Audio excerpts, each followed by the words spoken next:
Tensions are rising at home and across the country after a second shooting involving federal immigration officials. This time in Portland, Oregon. 2 people were shot by Border Patrol agents. It comes 36 hours after a deadly ICE shooting in Minneapolis. Tonight, protesters have taken to the streets here in Atlanta and across the nation. And that breaking news in Portland is where we begin tonight at 10. Good evening, I'm Russ Spencer. I'm Courtney Bryant. Here's what we know so far. 2 people were shot by Border Patrol agents in Portland, Oregon this afternoon.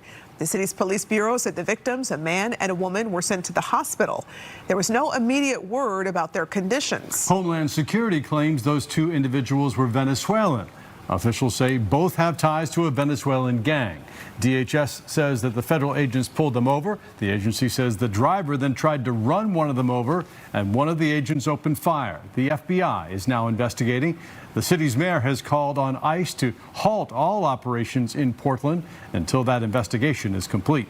Meanwhile, in Minneapolis, the White House is defending DHS after yesterday's deadly shooting there, while state officials are demanding transparency as the investigation gets underway.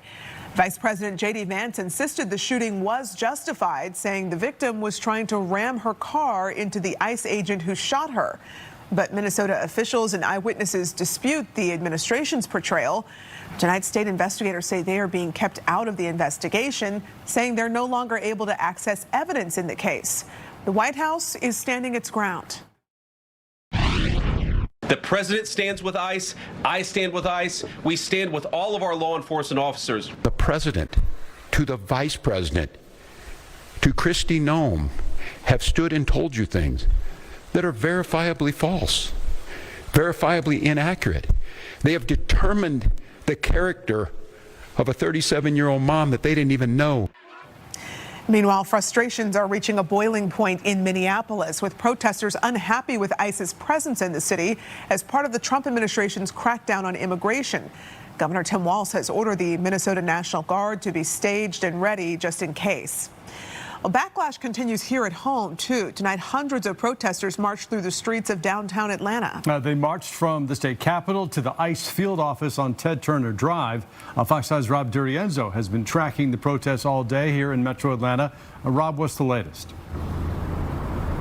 Yeah, guys, good evening to you both. Those protesters have since cleared out, but they took to the streets about an hour ago. As you mentioned, they marched through the streets all the way to the Atlanta field office, led by police who were shutting down traffic.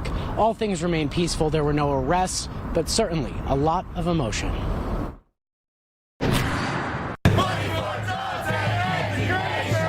More than 100 protesters took over the streets of downtown Atlanta Thursday night, outraged over the ICE killing of Renee Nicole Good in Minneapolis. The rally started at the Georgia State Capitol. No one is illegal! No one is illegal! And then moved to ICE's Atlanta field office.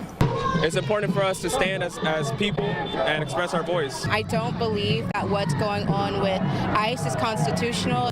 We do not want ICE in our communities. The people have spoken. For a moment, the protesters gathered near the guard shack to the federal building where ICE is located, but then continued marching back toward the Capitol. Meanwhile, the Trump administration has maintained the agent in Minneapolis opened fire in self-defense. She was trying to ram this guy with her car.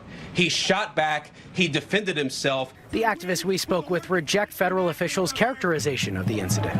We witnessed murder on camera, and they're treating it like it's not a big deal.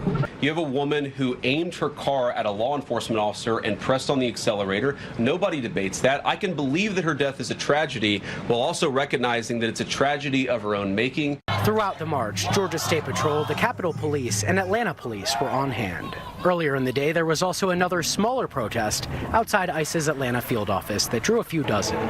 Now protesters say they're bracing for a surge in ICE agents here in Metro Atlanta. Atlanta is so multicultural, and it's such a mixing pot of cultures and people that I know for sure there's going to be more deployed here. It won't surprise me if we see that here. Atlanta will mobilize should ICE continue their terror here in this city as they have continued all across this country.